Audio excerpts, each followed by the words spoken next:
suasana dan aura kita, Bun. Ketika kita dapat masalah dengan hadirnya pelakor, ya suasana hati kita mungkin agak berubah ya, gak sebening sebelumnya. Nah, tapi kalau kita tetap tenang, tidak ikut-ikutan terpancing emosi, tidak ikut-ikutan memperkeruh suasana, ya aura kita akan tetap terjaga. Semakin Bunda bisa mendalami isi hati suami, semakin Bunda memahami suami.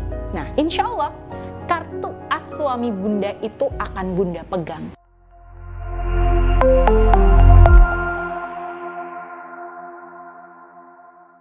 Oke, senjata yang ketiga, ketulusan Bunda.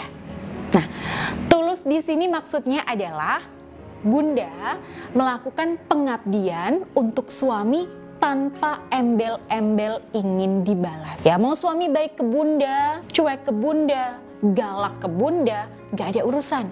Bunda tetap baik sama suami karena ya ingin disayang sama Allah Subhanahu wa Ta'ala. Ya, saya paham ini memang gak gampang Bunda ya, karena ilmu ikhlas itu ya ilmu batin tingkat tinggi Bun. Tapi ketika Bunda bisa menguasai ilmu ini, Bunda sampai di titik ikhlas ini, di situ Bunda punya energi yang sangat besar untuk menyentuh batin dan kesadaran suami. Maka kuncinya di sini adalah meluruskan niat mencari ridha Allah Subhanahu wa Ta'ala. Nah, ketika kita sudah selaras sama Allah, Allah sendirilah yang akan hadir dan turun tangan buat Bunda. Kun fayakun.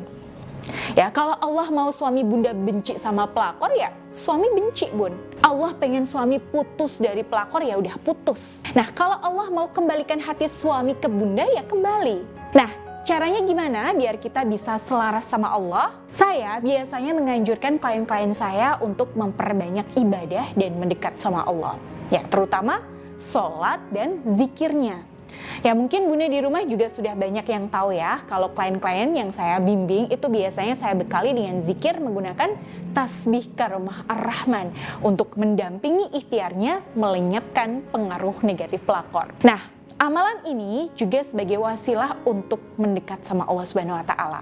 Biar kita itu lebih dekat dan lebih selaras dengan Allah. Ya, ada hadis qudsi ya Bun, yang kurang lebih intinya adalah Allah memuji dan mencintai hamba-hambanya yang selalu mendekat dengan ibadah fardu, lalu menambahinya dengan ibadah sunnah. Nah, dalam hadis tersebut Allah berfirman, dan jika aku telah mencintainya, maka aku menjadi pendengarannya yang dia gunakan untuk mendengar, penglihatannya yang dia gunakan untuk melihat, tangannya yang digunakan untuk memukul, dan kakinya yang digunakan untuk berjalan.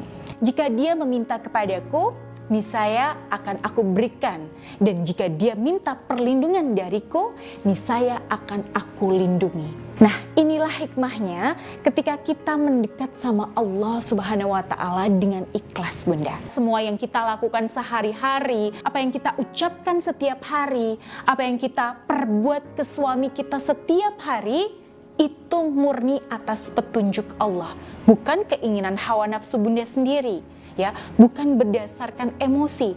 Tapi di sini seakan-akan Allah lah yang menggerakkan Bunda.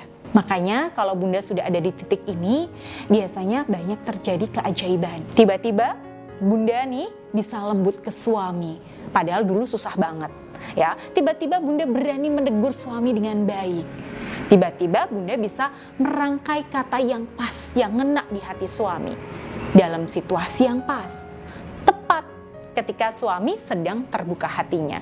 Pokoknya tuh semua serba kebetulan Bun. Ya, sebenarnya sih bukan kebetulan sih ya Bun, tapi memang semuanya kehendak Allah. Dan ini nyata terjadi ke klien-klien saya yang berikhtiar mendekatkan diri kepada Allah. Nah, untuk itu kalau Bunda di rumah sedang mengalami sakitnya diselingkuhi, diteror pelakor dan butuh bimbingan secara profesional, silakan Bunda bisa daftar saja di nomor ini sekarang juga. Baik, semoga konten kali ini membawa setitik pencerahan ya Bunda ya. Dan silahkan Bunda bisa share video saya ini kepada orang terkasih, sahabat atau saudara Bunda lainnya. Akhirul kalam, wassalamualaikum warahmatullahi wabarakatuh.